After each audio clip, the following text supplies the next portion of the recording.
कक्षा 12वीं के विद्युत रसायन चैप्टर का लेक्चर नंबर 10, जिसमें आज हम लोग पढ़ेंगे किसके बारे में, विद्युत रासायनिक श्रेणी, विद्युत रासायनिक श्रेणी की विशेषता, और लास्ट हम पढ़ेंगे समय रहा तो नरनष्ट समीकरण या नष्ट समीकरण। एकदम साइलेंट रख करके पढ़ते हैं, ठीक है ना। इसको यहाँ तक क्लियर है?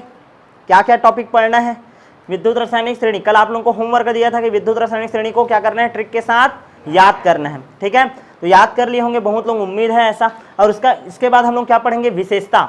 कम से कम आपको विद्युत रासायनिक श्रेणी का 5 विशेषता नहीं तो 4 विशेषता तो याद होना ही चाहिए, और 4 विशेषता याद रखना ही रखना है। पेपर में आता है विद्युत रासायनिक श्रेणी क्या है, इसकी 4 विशेषताएं लिखिए करके, ठीक है। तो विशेषता याद रहना एकदम ज़्यादा जरूरी है, क्लियर है। और ये समय बचने पर हम लोग पढ़ेंगे किसके बारे में, नरनष्ट समीकरण के बारे में। चलो सबसे पहले देखते हैं विद्युत रासायनिक श्रेणी होता क्या है।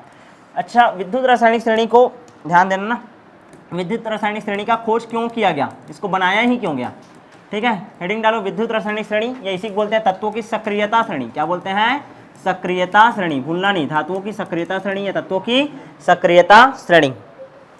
हम लोग क्या कर रहे थे ध्यान से समझो, जब मानक हाइड्रोजन इलेक्ट्रोड का आविष्कार हो गया तो अलग अलग सेल लाते थे और उसका क्या निकालते थे हम लोग, अपचयन विभव। क्या निकालते थे, अपचयन विभव। अब ऐसा बहुत सारे तत्वों का अपचयन विभव निकाल ले।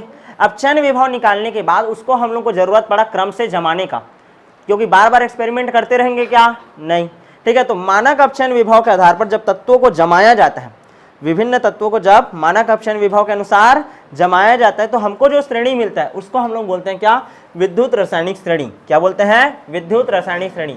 यदि इलेक्ट्रोडों के मानक अपचयन विभव के आधार पर, यदि इलेक्ट्रोडों के मानक अपचयन विभव के आधार पर तत्वों को बढ़ते क्रम में व्यवस्थित किया जाए, मतलब जो सबसे छोटा रहेगा जिसका मान उसको पहले, और जो सबसे ज्यादा रहेगा उसका मान सबसे लास्ट में। तो समझ आ रहा है ना, बढ़ते हुए क्रम में जब जमाया जाता है तो उसको बोला जाता है आपका क्या, मानक अपचयन श्रेणी। क्या बोला जाता है, मानक अपचयन श्रेणी, या इसी को बोलते हैं तत्वों की सक्रियता श्रेणी। क्या बोलते हैं, तत्वों की सक्रियता श्रेणी। और शुरुआत कैसे होता है ध्यान से समझना इसका, ठीक है, लिथियम से, ठीक है। तुम्हारे बुक में क्या किया है, लिथियम को सबसे नीचे दिया है और सबसे ऊपर में किसको दिया है, फ्लोरीन को। हम लोग को उल्टा याद रखना है ना, ठीक है ना। चलो कैसे याद किए थे, ले के भारत सरकार का नाम, मांगे अलमारी, मन जाने करे, फिर है ना कनाडा को, मन जाने करे फिर कनाडा को। उसके बाद क्या है, सुनता नहीं प्रभात है, सुनता नहीं प्रभात है। ये हाइड्रोजन तक हो गया कहानी। उसके बाद अच्छा, इसके बाद हम लोग को क्या याद करना है बोला था, क्यों आई आगे होगी पिटाई और भी फास्ट। इसको थोड़ा सा छोटा कर देते हैं ना,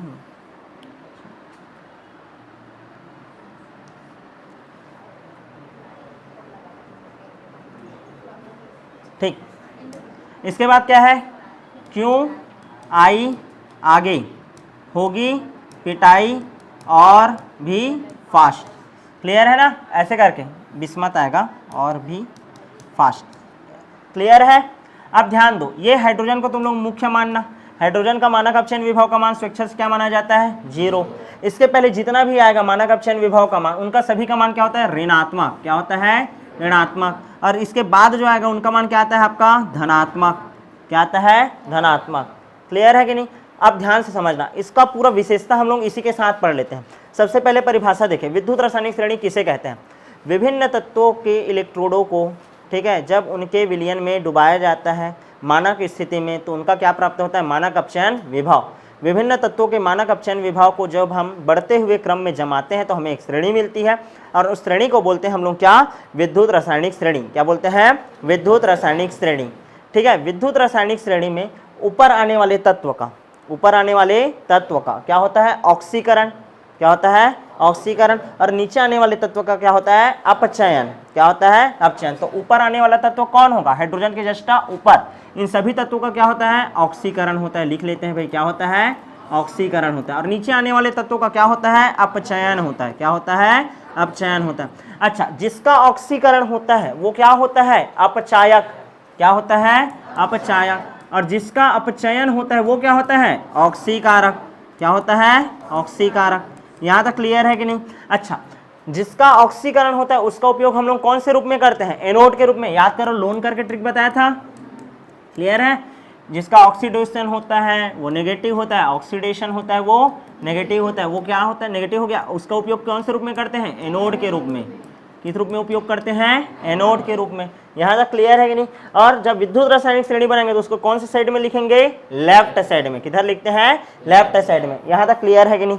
अच्छा, जिसका ऑक्सीकरण होता है वो अपचायक होता है, यानी ऊपर वाला तत्व क्या होगा, प्रबलतम अपचायक, यानी लिथियम क्या है आपका, प्रबलतम अपचायक है, प्रबलतम अपचायक है। और नीचे वाला जो तत्व है यानी कि फ्लोरीन है वो प्रबलतम क्या है, ऑक्सीकारक है। क्या है, प्रबलतम ऑक्सीकारक है। अब ध्यान से देखना, इसका जो अपचायक को अपचयन क्षमता बोलेंगे। क्या बोलेंगे, अपचयन क्षमता। यानी कि विद्युत रासायनिक श्रेणी में ऊपर से नीचे आने पर अपचयन क्षमता क्या होती है, घटती है, और ऑक्सीकरण क्षमता क्या होती है, बढ़ती है। क्या होती है, बढ़ती है। यहाँ तक क्लियर है कि नहीं। अब विद्युत रासायनिक श्रेणी का परिभाषा देंगे और विशेषता बताएंगे। ये पूरा याद होना चाहिए, इतना ही बस करना है, पूरा आपका क्वेश्चन बन जाएगा। क्लियर है, शुरू करें। देखो, सबसे पहले परिभाषा, विभिन्न तत्वों को उनके मानक अपचयन विभव के आधार पर जमाने पर हमें तत्वों की एक श्रेणी प्राप्त होती है, जिसको हम लोग विद्युत रासायनिक श्रेणी कहते हैं। यहाँ तक क्लियर है। इसे धातुओं की सक्रियता श्रेणी भी कहा जाता है। हो गया। उसके बाद श्रेणी बनाना, ये सबको लिखना। यहाँ तक क्लियर है। उसके बाद तुम लोग को क्या करना है, ध्यान से सुनो। इसके बाद हम लोग को मानक अपचयन विभव का क्या लिखना है, सॉरी, मानक अपचयन विभव श्रेणी का विशेषता, या विद्युत रासायनिक श्रेणी का क्या लिखना है, विशेषता। क्या लिखना है, विशेषता।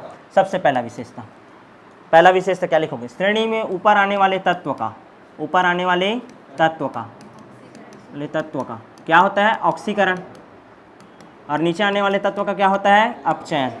पहला पॉइंट हो जाएगा। इसी चीज को पढ़ रहे हैं ना, ऊपर आने वाले तत्व का ऑक्सीकरण और नीचे आने वाले तत्व का अपचयन। दूसरा पॉइंट क्या लिखोगे, मानक अपचयन श्रेणी में या विद्युत रासायनिक श्रेणी में ऊपर आने वाले तत्व का उपयोग एनोड के रूप में करते हैं और नीचे आने वाले तत्व का उपयोग कैथोड के रूप में करते हैं। तो विशेषता हो गया।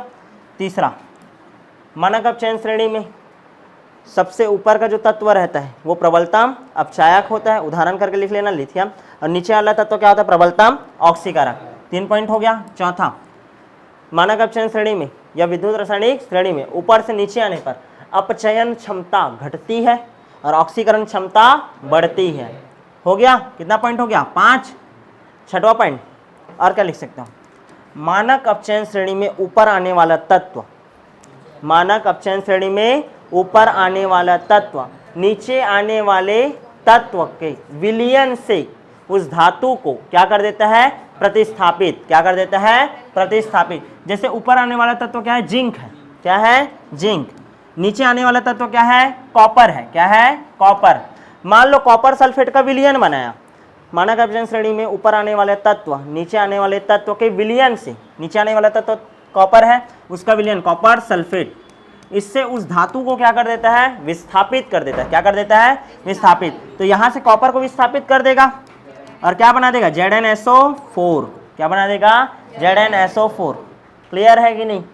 ठीक है। और ऊपर आने वाला तत्व अधिक सक्रिय होता है, नीचे आने वाला तत्व कम सक्रिय होता है। कितना विशेषता हो गया, 6 से 7। क्लियर है ना। तो ये आपको कंप्लीट करना है। अब हम लोग इसका विशेषता देख डालें। अब हम लोग मानक अपचयन श्रेणी का क्या देखेंगे, अनुप्रयोग। क्या क्या इसका उपयोग करते हैं, इसका क्या क्या उपयोग कर सकते हैं। टाइम पास उपयोग है। सबसे पहला अनुप्रयोग देखो तो गैल्वेनिक सेलों का ईएमएफ ज्ञात करने में, ईएमएफ ज्ञात करने में, इलेक्ट्रोमोटिव फोर्स विद्युत वाहक बल ज्ञात करने में क्या निकाले थे, EMF E naught is equal to क्या होता है, E cathode minus E anode. अब तुम लोग को याद है कैथोड, जिसका मान क्या होगा, ऊपर आएगा कि नीचे, नीचे आएगा। क्या आएगा, नीचे। नीचे आएगा मतलब उसका मान क्या होगा, धनात्मक, और ये इसका मान क्या रहेगा, ऋणात्मक। पता चल गया। एग्जाम्पल भी तुम लोग किए थे, कौन सा वाला, 0.34 प्लस यानी कि माइनस था, 0.76 माइनस माइनस प्लस हो गया था, 1.10 वोल्ट। ये कई बार करवा डाला इस कारण टाइम पास। समझ आया कैसे जाने, विद्युत रासायनिक श्रेणी से जाने। हमको थोड़ी पता था ये जिंक है और ये कॉपर है करके बस दे दिया था, और इसका वोल्टेज का मान दे दिया था। जिंक का मान दे दिया था -0.76 और इसका मान दिया था 0.34। हम विद्युत रासायनिक श्रेणी देखे, विद्युत रासायनिक श्रेणी में ऊपर में कौन आता था, जिंक। इस कारण इसका मान किधर रख दिया हम लोग, एनोड के रूप में कर दिए, और इसका मान किस रूप में कर दिए, कैथोड के रूप में। समझ आया कि नहीं। पहला अनुप्रयोग सेल का ईएमएफ ज्ञात करने में। किसको समझ नहीं आया, एक और देखो, जिंक है, जिंक है इस श्रेणी में, देख कहाँ है, ऊपर में है, इसका मान क्या होता है ऋणात्मक, जिसका मान ऋणात्मक होता है वो क्या होता है एनोड। तो इसका उपयोग मैं किस में करूँगा, जिंक का उपयोग एनोड के रूप में। तो इस फॉर्मूले में -0.76 का रखा है, देख समझ आया। और यहाँ पास क्या रखूँगा 0.34, ये माइनस माइनस क्या हो गया प्लस, दोनों जुड़ गया, आ गया मान, समझ आया। तो किसका सहायता लिए थे तुम एनोड कैथोड जानने के लिए, विद्युत रासायनिक श्रेणी का पहला अनुप्रयोग हो गया, क्लियर है। दूसरा अनुप्रयोग देखो, तो दूसरा अनुप्रयोग है एनोड और कैथोड का मापन करने में, ठीक है। एनोड और कैथोड का मान लो हमको क्या करना है, अनुमापन करना है कि किसको कैथोड बनाऊंगा और किसको मैं एनोड बनाऊंगा, क्लियर है ना। तो जैसे कि हमको दो तत्व दे दिया रहेगा, क्या दिया है, जैसे कि कॉपर दे दिया और एजी दे दिया। अब तुमको दो तत्व दिया है, अब मेरे को किसका कैथोड बनाना है और किसका एनोड बनाना है। तो इसको हम लोग कैसे जानेंगे, विद्युत रासायनिक श्रेणी से।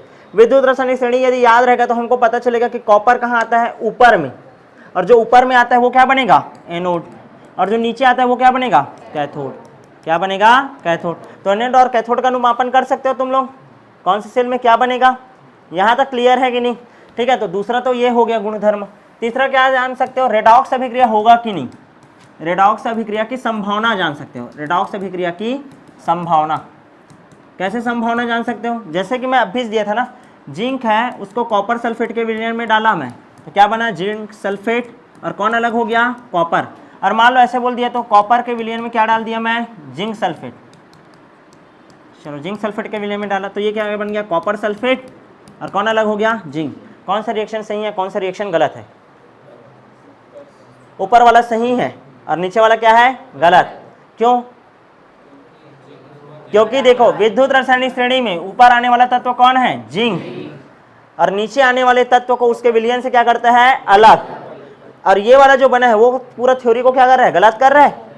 समझ आ रहा है कि नहीं, नहीं आ रहा होगा, देखो ले के भारत सरकार का नाम मन जाने जाने जिंक आया, और नीचे में आता हाइड्रोजन के बाद कौन आगे आया वाला आता है, क्यों आई आगे ये वाला आता है ना। तो देखो जिंक कहाँ आया ऊपर, कॉपर कहाँ आया नीचे, ऊपर आने वाले तत्व का क्या होता है ऑक्सीकरण।